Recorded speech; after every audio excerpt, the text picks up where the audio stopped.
Hello, hello. And if you are wanting to improve your accent in English and have more of an American accent, this video is going to be for you.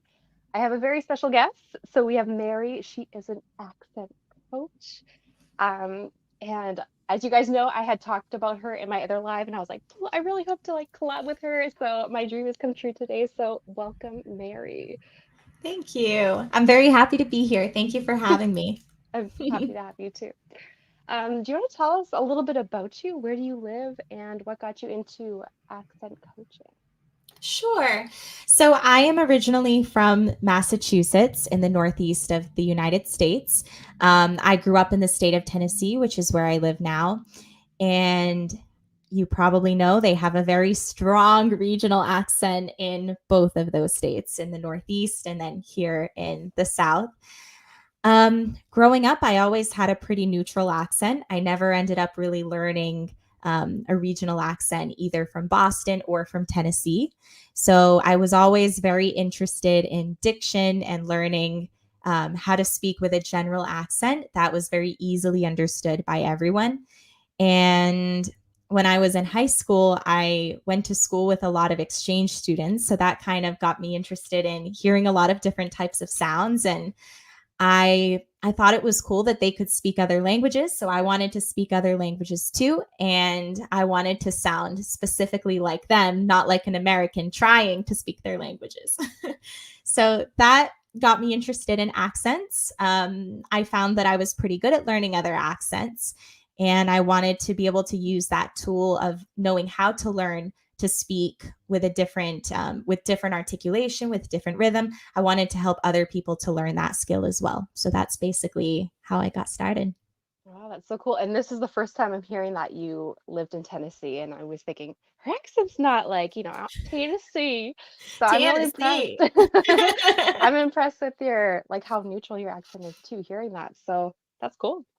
And for you guys watching the replay or live, I have all the fun links to find Mary if you ever want to see what kind of services she offers. If you want to find her on Instagram or YouTube, so feel free to check that out, ideally after you watch this, but it's there. And as you guys can see on the bottom, we will not be accepting questions during the interview just to allow the interview to take place. But if you have any questions, please ask them and we will check out the comments at the end. So, are you ready for the first question, Mary? Yeah, absolutely. All right. So, so for the first question, we are going to talk about Italian speakers. So, Mm. for the Italian learning English, what sounds would you say that a native Italian speaker should focus on to reduce their accent when improving their English? Mm. Yeah, so it's very different from what I would say to a Spanish speaker, for example. Now, that might be surprising. You look at Italian and Spanish, and they're very similar languages. But the thing is, Italian has a lot of consonants that English has too, and Spanish does not have. So, for example, a Spanish speaker struggles to differentiate between B and V. It's very, very difficult for them. They have the B, they have the V that are very similar, but they don't have V. Italians, on the other hand, have that other V sound. So a V is not going to be a problem for an Italian. So what I find that Italians struggle with more is actually the rhythm and intonation and the vowels, but usually not the consonants so much.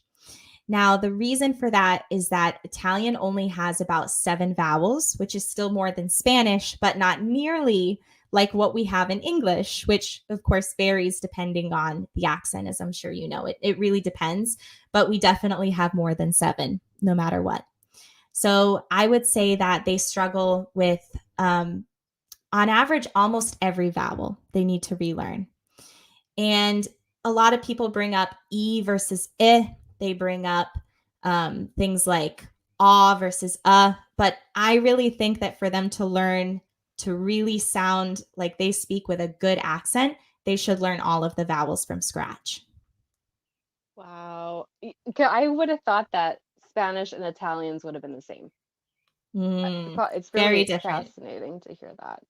So I work with a Yeah. lot of people who like speak Spanish as a first language, so I would have kind of thought, oh, they're probably the same. But you're right, even with the rhythm, right? Like I'm Mm. thinking of the Italian rhythm of how they speak. Can you tell me more about that actually? Yeah. So Italians tend to either they speak English very, very flat because they don't know when it can go up or when it can go down, or it goes up and down a lot, but in the wrong places. So sometimes there will be glides onto a certain word or onto a certain syllable instead of just hitting one pitch per syllable, which is what we tend to do in English. Now, of course, in English, it varies. As you get to the end of a sentence, there tends to be more of a variation in pitch on one syllable.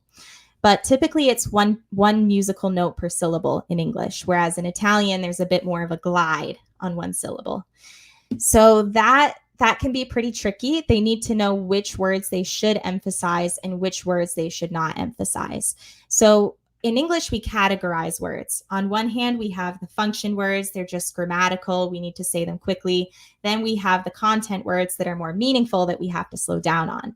So for them, it's very tricky to remember to sort out what category of word they're saying and remember which ones they can stress and can't stress. Yeah, and it's something that we just do naturally as English speakers, right? So Yep. yeah. Oh my goodness. That's This is also fascinating for me. So let's say you are teaching Italians or like you're an an English teacher listening saying, "Well, what advice would you give me to like to properly equip Italians to reduce their accent? What Mm. advice would you give?" Well, so another thing that Italians do that I think is what people think of first is they make the consonants very strong. So they have a lot of the same consonants we have, but our consonants are a bit weaker because our vowels stand out more. So I think that before they can learn the vowels well, they have to learn how to reduce the consonants. So they have to learn how to, for example, if you have a word ending in a group of consonants, they try to pronounce everything perfectly. Or if you have an N followed by another consonant, for example, incentive, an Italian might say incentive with a strong N there where we wouldn't. Wow. Do you have another example? I'm so Sure. intrigued by this. Let me see. Let's see. Consonant, they might say consonant or consonant, something like that. The ends will be a little bit stronger, whereas we tend to reduce them. So I'm actually taking Italian accent classes at the same time while I have clients that speak Italian. And my Italian accent coach is always telling me I don't pronounce my ends enough before a consonant in Italian. So then that automatically made me hear this even more in my students. Oh, your ends, wow, they're so strong before other consonants. We don't do that. So it's interesting. Okay, wow. So if you were to hear a student over pronouncing or just kind of like stressing the N too much or a consonant, would you just say like try not to say it with too much stress? Is that kind of how you would train them? Yeah, so it really depends on what the consonant is, too. So if it's an M, sometimes it can also have to do with the tightness in the lips. So, for example, yesterday I was going over a word with a Russian speaker, but the same thing applies to Italians. When you say mama, they tend to increase the duration of the M because there's so much tightness in the lips when they say it. So they don't do mama, mama. It's mama. So the M lasts a longer amount of time. So I tell them you need to decrease the duration, you need to do it faster, and you need to relax the lips. In the case of the N, the tongue needs to make the movement quicker and quickly move into the next sound faster. Oh my goodness, my mind is so blown right now. Do you have anything else that you would like to add for an Italian speaker? Would you like me to go to the next language? Um, so I think that once they practice reducing consonants, which you can do this by having someone give you a lot of feedback because sometimes they can't hear it if they're making a consonant strong because it's what they automatically do in their native language. So it's good to either have a friend or a coach that can point it out and tell you. And it's also good to record yourself a lot and then you can listen back and try to only focus on hearing that detail in your speech. Because when you're looking for it, you're a lot more aware of it. So then when you're in a conversation, you're going to be able to correct yourself more easily. Okay. And then I like how you said for them to record themselves. Um, and then they would listen to it themselves. Do you feel like they should, how do I say this? Um, let's say they were listening to a native speaker and then they were shadowing. Would they or should they record both so that they can hear the comparison? Yeah. So, for example, in my course, I have, by course, I mean just kind of the materials I give in the one on one sessions. I have audio recordings for all of the sounds with phrases going through them. And I have them listen to those just to kind of listen and repeat and train their ear. But at the same time, compare that with the way that they sound in their recordings. Are they being consistent with it? If they're not, they need to do it over. Um, but yeah, I think it can be very useful for them to hear a specific sentence or a specific phrase with that sound and then try to repeat the same one and record themselves doing it and then listen to it after. That can be very useful. Yeah, I like that. I've done that in French once in a while. I cringe when I hear myself. Do you ever cringe when you hear yourself in another language? Or not really? Yeah, in Spanish not so much because I've been speaking it for a while, but with Italian, I've only been speaking it for 2 years, so a little bit. Yes. But no, that's cool. Do you ever find as well, because I'm speaking from experience, there are some times where I listen to myself like play back and I'm like, oh my gosh, it's horrible, or I can hear what I did incorrectly. But Yeah. then there are also some times where I feel like my ear can't fully like hear the difference. So I'm like, I'm saying it right, but I'm really not. Mhm. At what point do you think it's important to have like a native speaker review your recordings? Mm. Um, I think it's always ideal, even if you have a very good accent in the language. So, for example, I've been speaking Spanish since I was 14, so for a pretty long time. But I still have had some classes with a Spanish accent coach, even though I can get mistaken for a native speaker in the language, because you can be speaking it for years and years and years and think you have a great accent, but it's very hard to stay in the accent 100% of the time. There will always be little things here and there that you're missing, and you might not be able to hear it because you don't have the native speaker ear. So it is nice to always be able to get advice when you can. I like that. If you guys ever want coaching, you know who coaches. I have Mary's link in the description. Are you ready for the next language group? Let's do it. All right. So the next one has to do with Russian speakers. So what sounds should a native Russian speaker focus on to reduce their accent when they're trying to achieve an American accent? And Mm-hmm. before we get started, actually, I know because you have a lot of experience with Russians.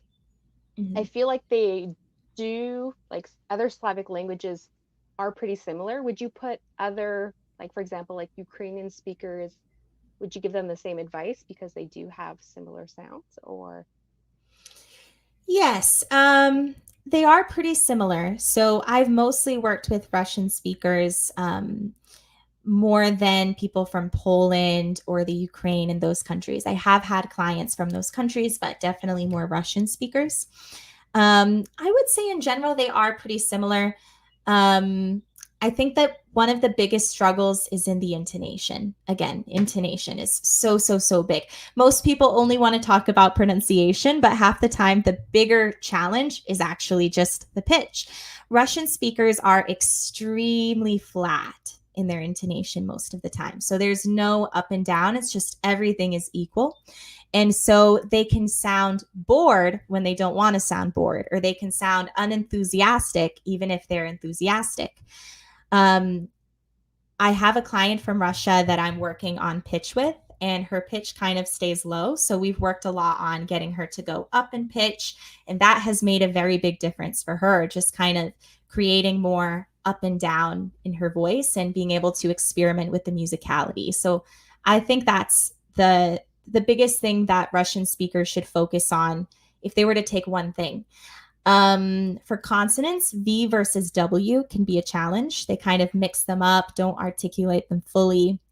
So with the V, you need to vibrate your upper teeth against the inside of your lower lip like this. Your upper lip needs to barely move because we don't really use it in this sound. It's only the upper teeth to the inside of the bottom lip. But also, it's not which some people do as well, trying to create the vibration, right? Where's And the then there's the W? W. Oh yeah, sorry, I didn't mean to interrupt you. And then there's the Oh, no, no, W. no. That's okay. Yeah. So then there's the W, which does involve lip movement. But even there, we don't want to do this. What? Where were you? Like this. So that's the other thing. You have to be able to kind of bring your lips together. Where were you? Without protruding them forward too much. So that's usually something they have to work on. Mhm. I like that. So the W and the V, Mm-hmm. and I'd imagine the R as well. Oh, yes. Yes, absolutely. I typically don't like to start with the R because, again, the thing that stands out the most is the intonation. So, what I would say is it is important for Russian speakers to work on the R, but I think it's better for them to get very, very, very incredibly good at intonation and rhythm and then worry about the R later because it's not as distracting as kind of taking the musicality out of the language. American English is so, so musical. It's up and down all the time. Hmm. And you didn't explicitly say it, but when we are working on an accent, like changing or like improving your accent, we'd focus on what kind of stands most in the way of sounding like a native speaker. Is that correct? Yes, absolutely. Like kind of what could be like the most distracting or like what would make the biggest change like that. Mm-hmm. What else? I know I had other questions. Oh yeah. I find this tricky with the R. How would you explain to someone who can't pronounce the R correctly? So maybe they like are like Spanish or Italian and they make the R sound. How would you Mm-hmm. explain like yeah, I'm just curious what kind of instructions you'd give to these people. Yeah. So at the beginning, I struggled a lot with how to teach the R because I didn't like the explanation I heard from most people because it didn't work with anybody. And it was just that the tongue needs to kind of bunch up into itself. It needs to curve like this, kind of moving back, like this. A lot of people talk about the lip movement, but again, I can do without it. I Mm, don't need to move my lips. So it's clearly more in the tongue. Yeah, I would say it's more complicated than the tongue simply bunching up, which most people can't do. So I really like the way. Have you heard of Eric Singer, the dialect coach from Hollywood? Oh, I love the way he teaches. If you search accent coach on YouTube, he might come up as number one, possibly. He's incredible. Um, but yeah, it's really impressive. He has a lot of videos where he kind of analyzes the way actors do an American accent or how American accents do British accents. It's really cool. But yeah, so I like the way that he explained the R articulation, which he says it's a molar R. So, in other words, the sides of the tongue need to kind of go up and get very close to your upper molars. And that's essentially how you kind of hook the sides. You need to kind of tether the sides of the tongue to your molars in the back. And that makes it a lot easier to understand where you're going with it.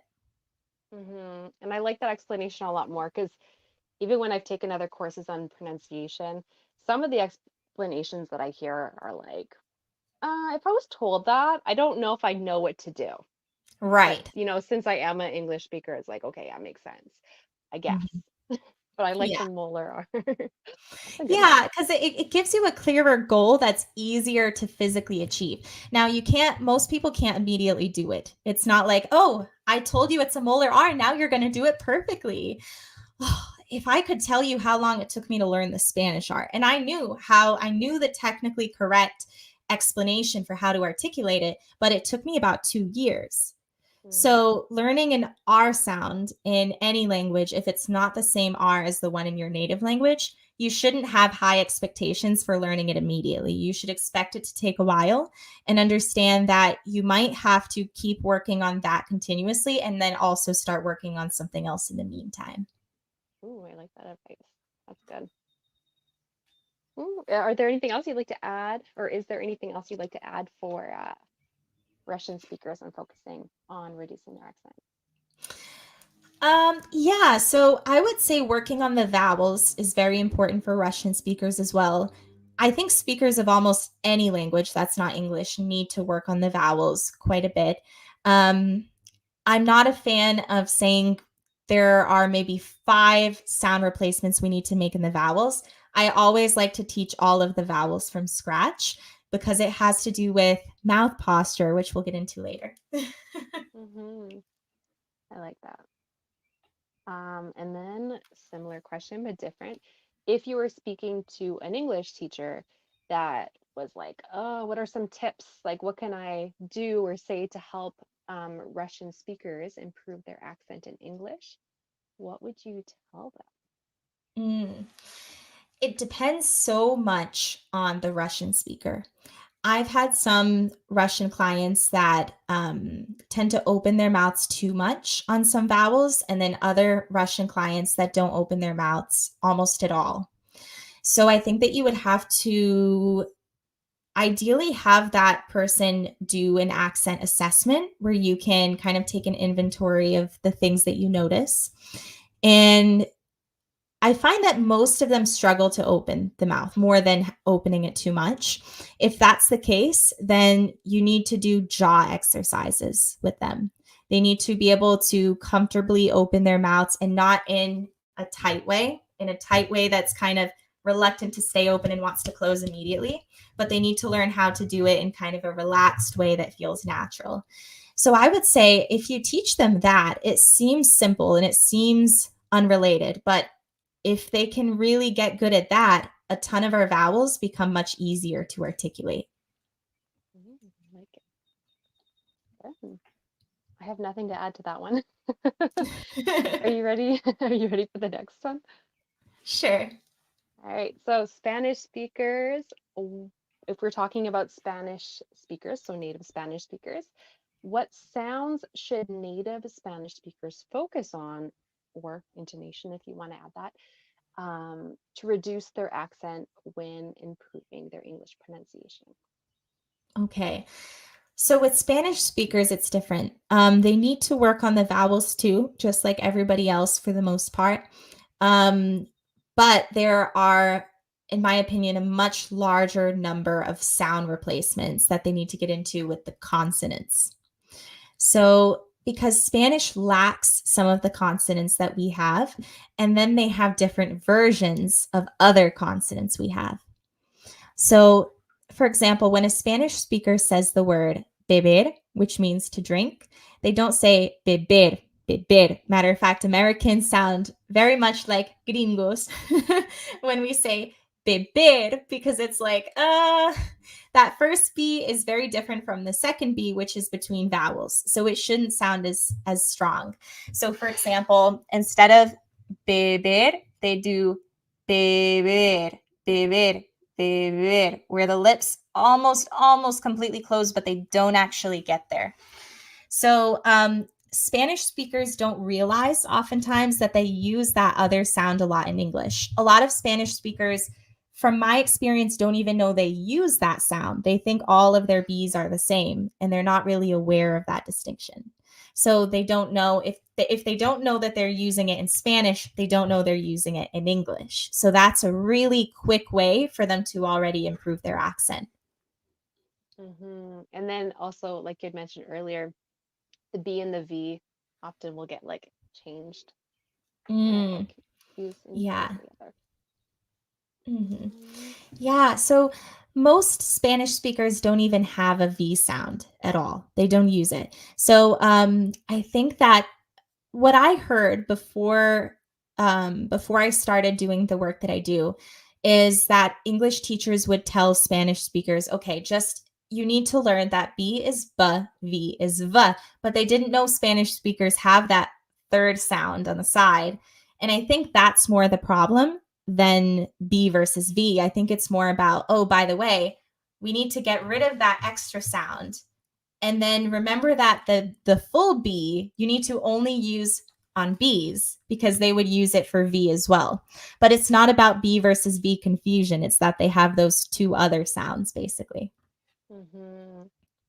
See, I've never like caught on to that little like subtlety of there that of having that in between sound, but yeah, that's so true. Mm, And yeah. then It can make me sound a lot better in Spanish, for example, than if I use the regular B all the time.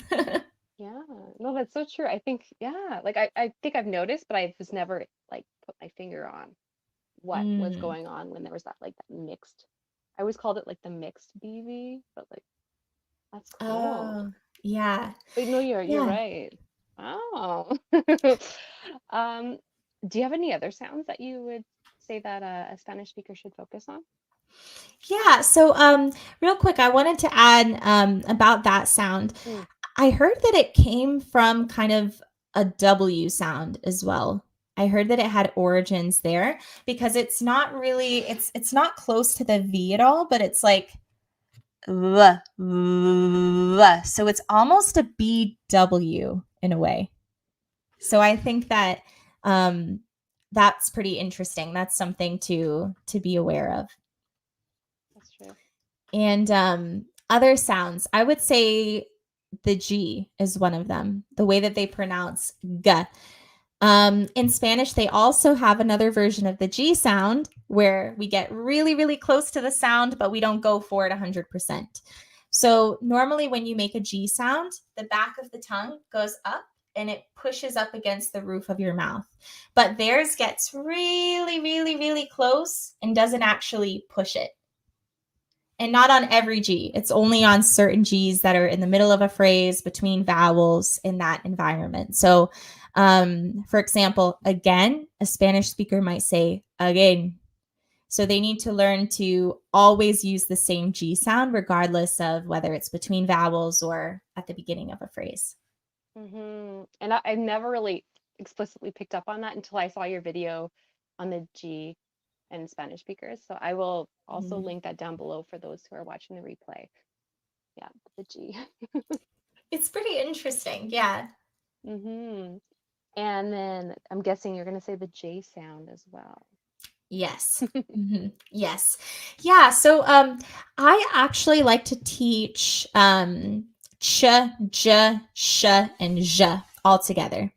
I think that Spanish speakers should work on all four of those because, and also S and Z. I kind of categorize them all together because they're very similar challenges that they have with all of them. So when it comes to the ch versus j, um, they're very similar sounds. Those two are extremely similar, but j is voiced. So, for example, when you say gigantic, you need to use your voice versus chocolate doesn't use the voice.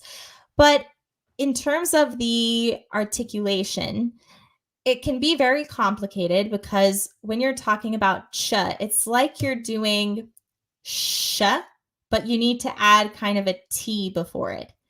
And if they're not articulating the T the same way, it's going to come out differently as well in the ch. So usually we have to work on T and D before we can even touch ch and j, because even with j, you have a D before the j. So hmm those all go together.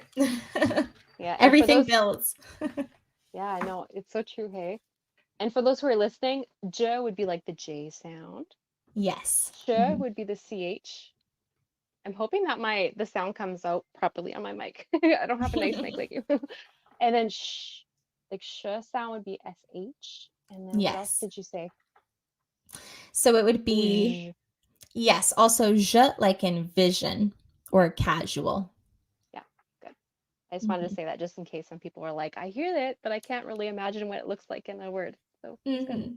Yeah. Um, yeah, I think that's pretty much all I've really noticed among Spanish speakers. Is there Hmm. anything else that you can think of? Definitely rhythm as well. Let's see. Another thing could be, well, of course, the vowels. One thing that's hard for Spanish speakers is a lot of the words where we use the vowel, as in cup, are spelled with an O, which is a nightmare. For example, government, they'll say government, or coverage, they say coverage Oh yeah. because it's an O. So you would expect either ah or O, but it's actually It's so confusing. So the best thing they can do for that is memorize the words where it is spelled with O, and just kind of repeat them often and focus on it for a little while, and then they get used to it. But unfortunately, there's not a hard and fast rule that they can use every time to know that. And especially them coming from a language where each like each letter is basically a sound that's pretty clear. For us, Mm, we English isn't yeah. easy to read it and know how to pronounce it intuitively. Um, and Yeah, then the no. E sound, I sound, I find it to be something that a lot of Spanish speakers struggle with. Hmm. But yeah, Yeah. beach. Oh, Yeah, it has so much to do with the mouth posture as well. I don't like to touch any vowels until we kind of rewrite the way that their mouths work in general, because I'll save it for that topic, but yeah. all right. So is that okay if I go to the next question? Yeah, sure. All right. So you are speaking with an English teacher that is looking for a way to help a native Spanish speaker improve their English. What kind of advice Mhm. would you give them? Yeah, so with Spanish speakers, definitely I would say that another thing you can tell them is don't try to speak the language with your lips. Don't try to, when you're trying to make yourself understood, a lot of times a Spanish speaker will try to tense up the front of their face, doing, I have to go, thinking that that's better articulation and that will make them more understood. Um, when you want to articulate more, you need to articulate more with your tongue than with the front of your face and with your lips, especially on the vowels. So if you add tension here, it actually works against you. So I would say that an English teacher should tell their Spanish speaking students, you don't want to try to speak the language with your lips. Essentially, you need to articulate with more assertive tongue movements instead. And also, they need to open their mouths more on the open vowels, especially. Okay. Wow. That one I wouldn't have come up with. So you have a lot of experience with it. Um, all right, next. What are the top three pieces of advice you would give to someone learning a language? Okay. Um, so I think it's very important to take every single opportunity to surround yourself with the language. Absolutely, for sure. Um, so is this question directed more towards people? It's directed towards me, but about people who are beginning or people who are intermediate learners? Ooh, that's a good question. I would say, since we're on the topic of accent reduction, we're going to say accent reduction. And because in the beginning you don't really you're learning a lot. Let's say intermediate to advanced, an Mm. intermediate to advanced level. Okay. Yeah. So the same thing still stands. You need to have very heavy exposure to the accent you're listening to. Now, one thing that I really like to mention to my clients is when they go to listen to something in the accent they're trying to learn, listen with a goal. So if we're working on the vowel a, for example, they should be trying to hear that vowel in the videos they watch. They can ignore everything else they hear in that video, but I want them to find the as. It can also be useful to um, take a piece of paper and a pen and write down all the words you hear that contain the sound. So then you're more aware. You're teaching your brain to recognize it more. So that can be very useful. And also, when you have conversations with people around you who are native speakers, again, you need to be listening for that sound that you're working on. If you make a mistake in that sound as you're having a conversation with someone, don't move on to the next thing. Make sure that you correct yourself. Um, a lot of people feel awkward about that. I'm in the middle of a conversation and I don't want to repeat what I just said every 5 minutes. But native speakers do it too. If I say, I don't know, Oscifer instead of officer or something, I'm not going to move on. I'm going to repeat what I said with the correct articulation and then move on. So they shouldn't feel ashamed about it at all. Hmm. I like it. That's good. And I also like to, I don't know, I'm just gonna add this, but I loved and I still love like listening to the radio or something and the my target language and just kind of repeating like the person, like trying to Yeah. mimic and parrot. That's one of my favorite things to do and I tell people to do. Absolutely. Hmm. Yeah, it can be so useful. Input is so important when you're working on your accent. You need to have a lot of exposure. You need to imitate for sure. Um, I think it's good to also have a goal in mind for which type of accent you want to learn. There are so many American accents. If you know you want to speak with a very general accent, you don't want it to be regional, make sure that the person you're imitating is someone you honestly want to sound like. You don't want it to be someone whose accent you're not really going for. So if I'm wanting to do general American, I'm not going to imitate Matthew McConaughey, for example. So you need Hmm. to kind of develop that awareness. It can be hard too if you're not aware of regional accents when you hear them. So maybe having someone help you identify the accent that you want, kind of picking out what sound you like the best, and then consistently imitating that particular person can be good because if you pick one specific model, it's easier to have consistency in your accent than if you have exposure to a billion different models that have a billion different accents and you're having to sort through it. Yeah, I actually not thought of that, but yeah, no, that's so true. I have a lot of people asking like, oh, like, should I listen to British people and American people? And like, I'm curious what your thoughts are on it, but I do say like it's not bad to be exposed to both, but know Mm, which one you're trying to like the accent that you want or the vocabulary that you want, like to have maximum exposure to that one. But I would say it's not bad to hear other variations, but then keeping in mind that you probably don't want to mix them. mm, I mean, you can mhm, mix them, but like if you're wanting one accent to be really mindful of that. I'm curious what your thoughts are on that. mhm. Yeah, so I agree with you 100%. Also, when I was learning a Spanish accent, I knew from the beginning that I wanted to speak with the European accent. And I live in the US, so I'm surrounded by Latin American accents. So that kind of made it hard. But I learned to filter through things. So every time I listened to a song, I had to be hearing the. If I heard where I wanted to hear the, I changed the song. Not because I had anything against that accent, but because I wanted to not have a mixture of several different accents because if you want to sound as close to a native speaker as possible, which was the case for me, then you need to pick one accent. You need to have a firm decision if to sound native is a goal for you.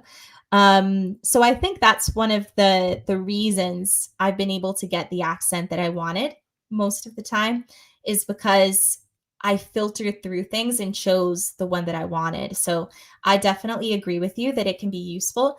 At the same time, you need to be able to understand a variety of accents. So I think perhaps at the beginning, kind of stick to one and really focus on that one and then broaden your horizons and listen to some others, but make sure you're mostly listening to the one you want to speak with.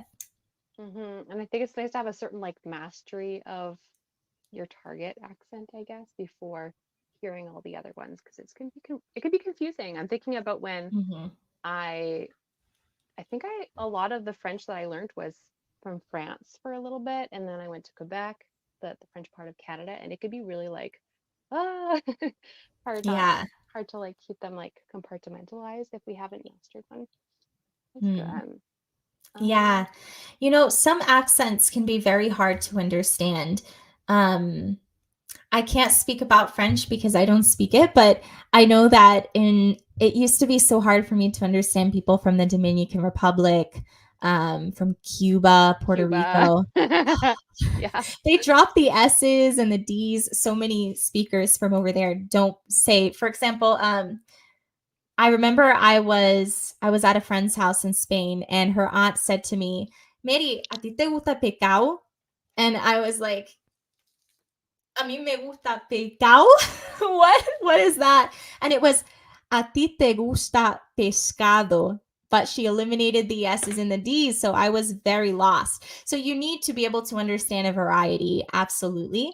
Eventually you need to listen to a lot of different accents and get used to it.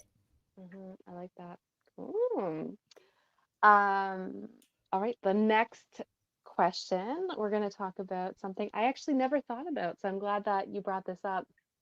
Um, so we're going to talk about mouth posture and muscle movements in regards to accent reduction. So I don't have a specific question because this is so new to me, but I'd love to hear everything that you could share with us. Yeah, and I want to hear about your experience as well, working with English as a second language students and the way that they move their mouths. If you noticed anything. Okay, I'll listen to and then I'll kind of take mental notes, maybe even physical notes, and then try to be conscious of it. Sure. Um, so I think that this varies a lot depending on the native language of the English learner. But a lot of people need to work on lowering the tongue and bringing it farther back in the mouth. And if not bringing it farther back in the mouth, then still probably lowering the tongue. Now, disclaimer, I have not worked a lot with Asian students. So that can be different. Sometimes their tongues are too low in the mouth in comparison to American accents. But because most of the people I work with are from either Europe or Latin America, what I see more is that the tongue is very lifted up towards the upper palate, the roof of the mouth, and um, it's kind of high and forward most of the time for Spanish speakers, French speakers, German speakers, Italian, the list goes on. Russian speakers, it varies because oftentimes the tongue is very lifted in the back. Um, but especially with Spanish and Italian speakers, I've noticed a lot that their tongue does this more than it's willing to do this.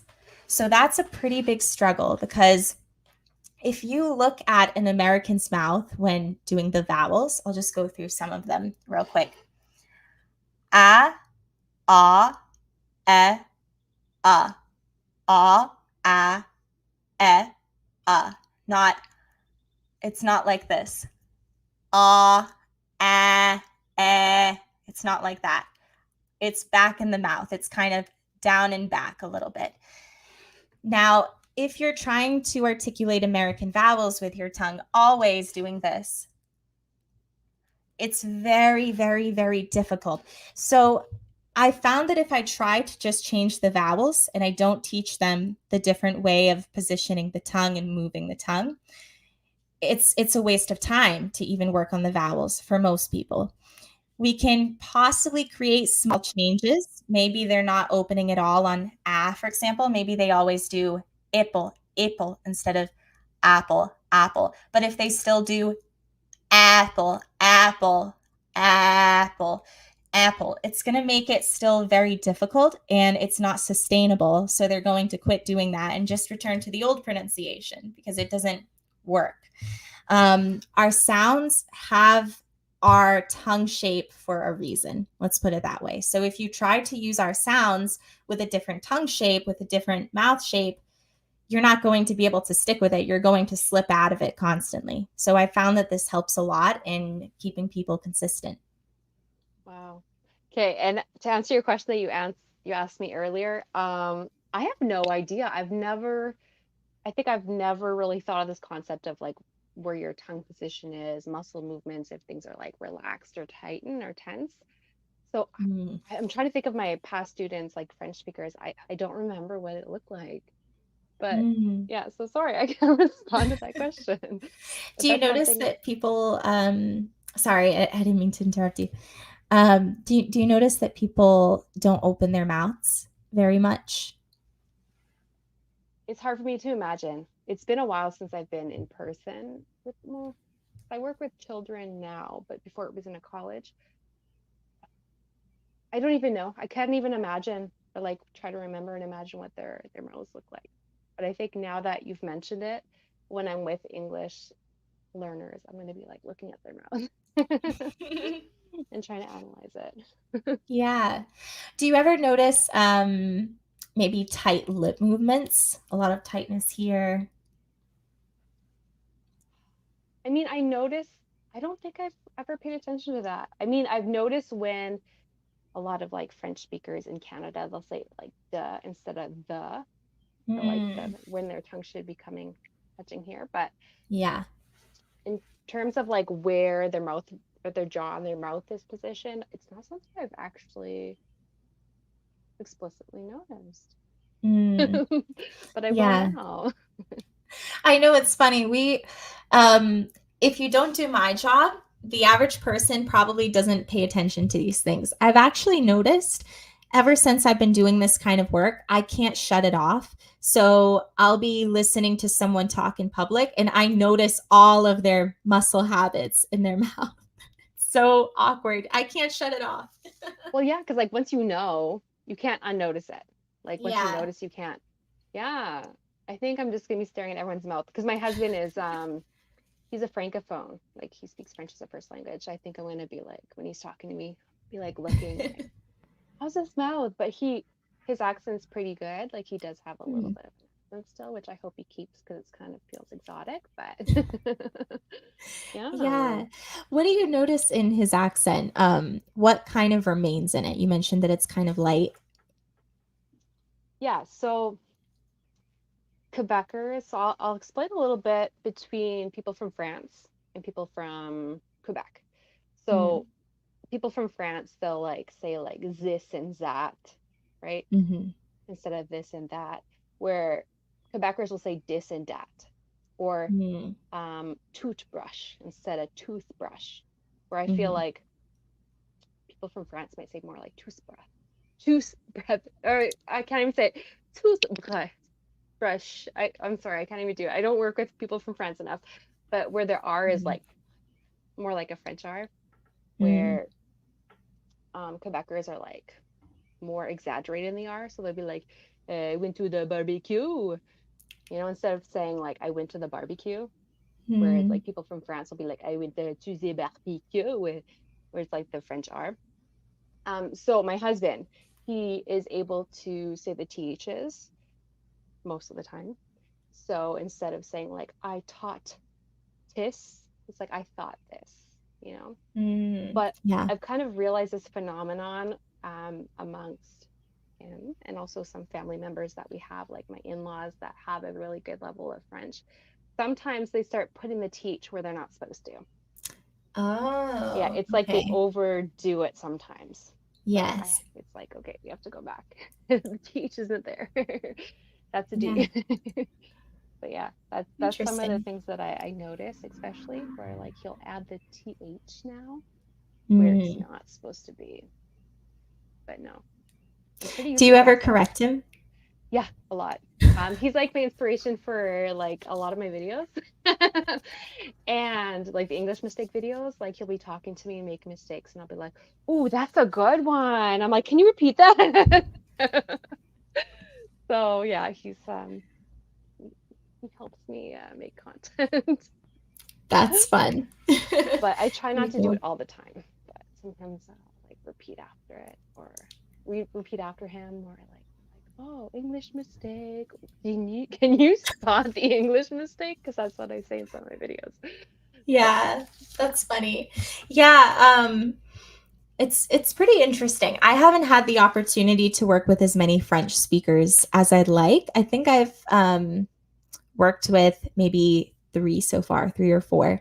Um, but yeah, it's very interesting because I'm familiar with how they tend to stress the last syllable a lot instead of the first one. I think that would be a common mistake. Or sometimes we stress the second. It depends on the word, but we tend to go more first or second syllable, where they always go to the last syllable just about every time.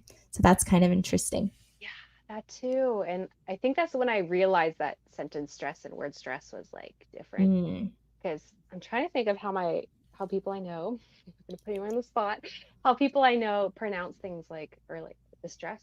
Like for example, bananas. mm. I feel like I've heard banana. We get some bananas. Oh. Hmm. Or like the intonation, they'll be like, I went to the grocery store, I bought some bananas, some Yes. apples, right? And some peaches. So, so the intonation is something that caught my attention when I first started working with like accent reduction and stuff like that. Yeah. Yeah. I think that with French speakers, it's one of the first things you notice is the intonation versus the articulation.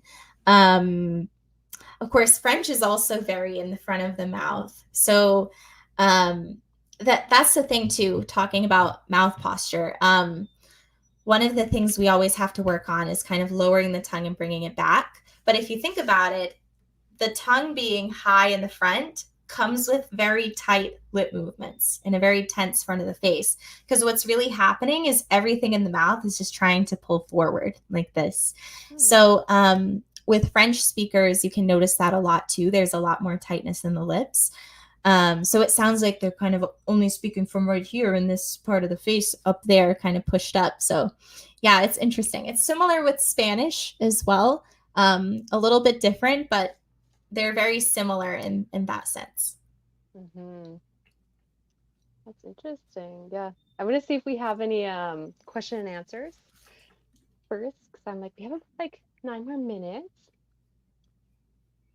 I don't think there are any questions. That's okay.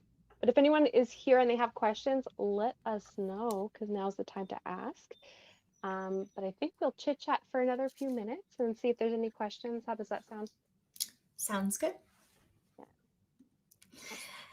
So, tell me a little bit more about your experience with accents and with the French accent, trying to learn it. Oh, that's a good question. So I've told you some of it, so I might repeat a lot, but Yeah. I would say like my first exposure to French would be Mm. with like audio tapes from like listening to native speakers. So I feel like Yep. I was able to like pick up on different, I guess like sounds that other English learners may not have. So I was Mm. able to nail the R, like um Impressive. yeah. That's It's like hard, not it's easy like to do. gargling. It's like gargling like Listerine. But yeah, so I found that my pronunciation was ahead of my actual level of French because of that, because I listened to native speakers. So that kind of caused problems in the beginning because I would ask people like, "Excuse me, do you know where I can find this?"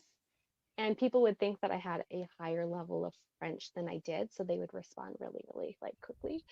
Yeah. Um, and then I realized like, okay, they think I'm better than I am because I'm not this good.